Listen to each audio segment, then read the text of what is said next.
So in this Google Docs tutorial, I will be showing you how to wrap an image under text. So if I were to go ahead and type under text here on Google Docs. So once your image is selected, which I have it right here, press it, go to this bottom bar and make sure that behind text is selected. Once you're here, you can go ahead and make the image as large or as small as you want. And if you were to go ahead and move it over to text right here, the text will actually appear over top of it. Now you can go ahead and fix the position on page, the position options, etc. You can kind of play around with it this way, but if I were to go ahead and type in text right here, I'll go ahead and just keep typing.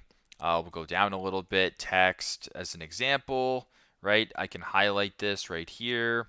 I'll then change the color to red. I'll move the image back over, and there you go. The text appears over top, or in this case, the image will appear underneath. So pretty simple, pretty straightforward, but that is how to wrap an image under text here on Google Docs. Thanks again for watching, and hope this helps.